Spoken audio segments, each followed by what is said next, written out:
Should you buy, should you rent? The great debate continues. And on today's video, we're gonna actually break down the numbers. We're gonna talk about all the details, and we're gonna come out at the other end saying, what's better for you? So here we go. So here's how this is gonna work. We've got two properties. One is a rental and one is for sale. One is in Cranston and the other is in Auburn Bay. The property here in Cranston that is currently renting, they are asking $2,300 a month for roughly a 1,400 square foot detached property. And here we are right in Auburn Bay, right across Deerfoot from Cranston, in properties that are very, very similar.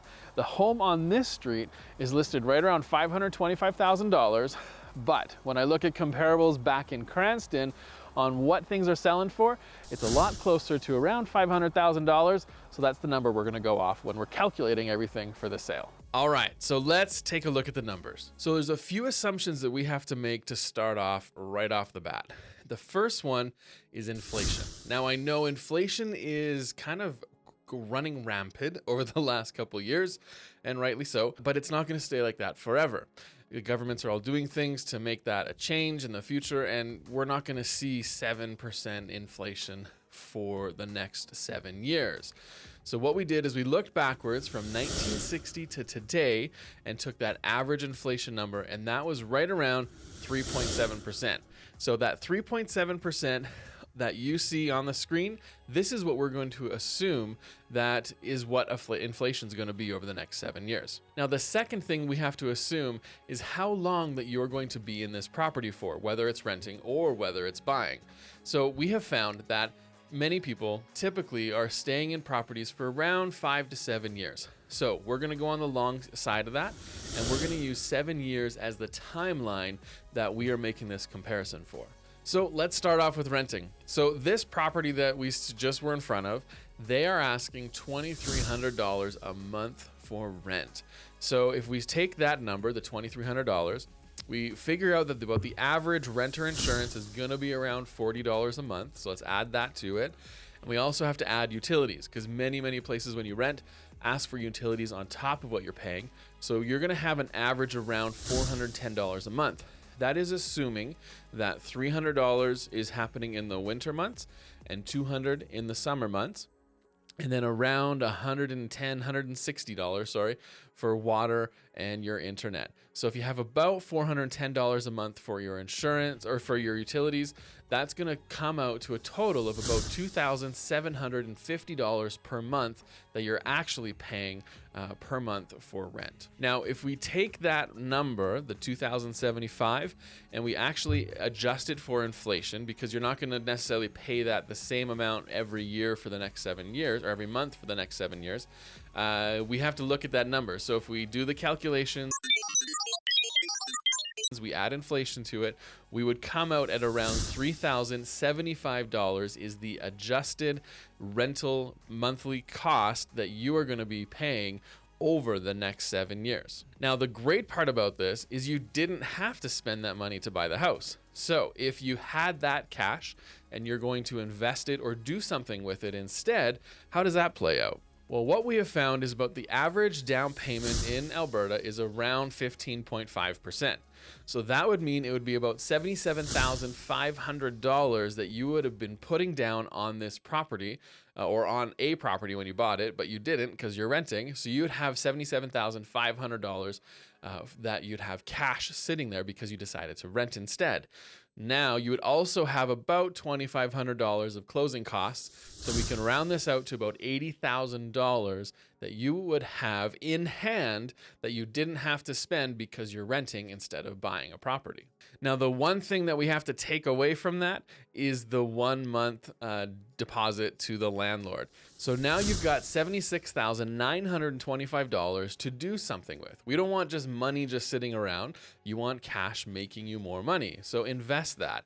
And let's say you play it safe and you do something like an S&P 500, kind of like an ETF or something like that. So it's a whole bunch of different companies that you're investing in with one investment. And what we have found is with this one investment is about 10.22% was their historical return. That's like the long term historic return. Definitely hasn't been that in the last little bit, but that's kind of historically what it would have been. So we run that number through the calculator,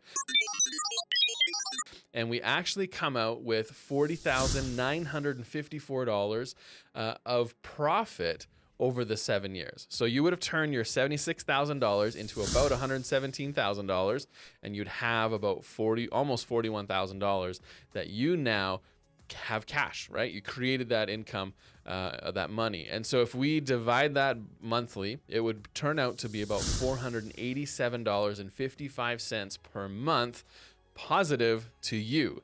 So your true cost of renting, you want to take the adjusted rent, which is the $3,075, minus your $487.55 that's coming to you because of your investment. And so your true cost of renting this property is about $2,587.45 per month. So this is the number that we want to be holding in our hand and knowing that this is the true cost of renting this property. All right, so now let's talk about buying. So you are going to purchase this other property. So there's a few things that we want to assume here. The property that is listed is asking just over about $529,000 is the asking price right now on that property. If we actually, that's in Auburn Bay. If we actually take a look at what is in Cranston, what has sold, which is very similar to this renting property, the one that's for rent, that one, we're probably sitting closer to an actual sale price of anywhere between $490,000 and about $510,000, $515,000 is right in that little sweet spot. So we're going to make it simple. We're going to go right at $500,000 is the sale price that we are going to be calculating everything off of. So if you've got $500,000, that down payment is going to be $77,500, which is the 15.5% that we talked about earlier. And you would have closing costs around $2,500. So you'd be putting down about $80,000 on this property. And your mortgage payment, when you kind of spread it out at current five-year interest rates that are fixed, about 4.44%. So you're going to have about $23.89 per month is going to be your mortgage payment. But we still have more to go, right? We've got property taxes adjusted with inflation. So basically took the current property taxes, added in inflation to it, and we come out with a $270.12 per month is what that number is. We're going to have insurance, and if we do the same thing with the inflation adjusted, kind of take some average insurance numbers for Alberta, you're going to be about $327.88 per month, and you're going to have repairs. So you're going to have things that go wrong in your property, and you are responsible for it because it's yours. And so if we gave ourselves about $300 a month, that's going to give a good buffer because you'll have some big ticket items and a lot of smaller items over time, but you could have some big ticket items that are $10,000, $15,000 over the 7 years. And so take about $300 a month. We put that in there, and you also have your utilities. So the exact same cost as the renters is about $410 a month. So your out-of-pocket expenses, including mortgage and all of these other things, comes out to right around $3,697 a month. So at first glance, when you look at this, you kind of go, wow, like buying is way more expensive than renting. But we're not finished with all the numbers yet. We have to talk about principal pay down. We got to talk about the future value of the home and all of those good things, okay? So in the future, in 7 years, to actually know the real cost, you have to sell this property. Now, I know that there's going to be many arguments about what's going to happen in the future, where's it going to go. We're going to play it simple, and we're just going to stick with our inflation number. So if we take $500,000, add inflation to it, the monthly profit or the monthly growth of that over the next 7 years turns out to being $1,449.86 per month. So if we take the out-of-pocket expenses and we add in and subtract all these other last three numbers, our true cost of buying a property is actually $1,637.14 per month.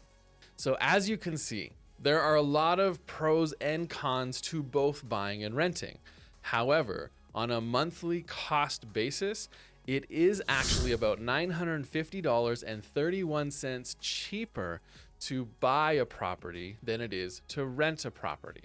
Now, again, there's pros and cons. So one of those cons could be buying is if you need to make a move and you want to move quicker, or you have to make a change to a different city, whatever it is, well, you're gonna have to sell that place. You're gonna have to, it's gonna be uprooting it. Where renting, you can kind of leave as long as you're not stuck in a lease, right? In a long-term lease. There's a same with like costs of ownership. If you really just want nothing to do with home maintenance and you just, if a window breaks, it's not your fault, whatever, then renting's a great thing to do that.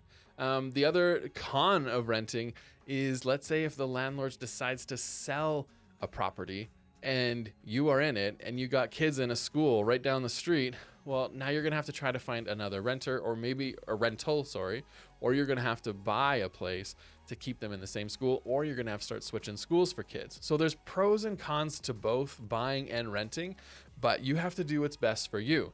And so I hope you found this video fantastic and really interesting. And I know there's gonna be things that I did wrong in this calculation, so tell me below. Let's be nice, let's be cordial, let's have some fun in the comments, talk about what it is that you think is right or wrong in this data. But renting and buying, am I right? If you choose to buy, head over to this video here, because these are some of the biggest things you do not want to do when you actually decide to buy.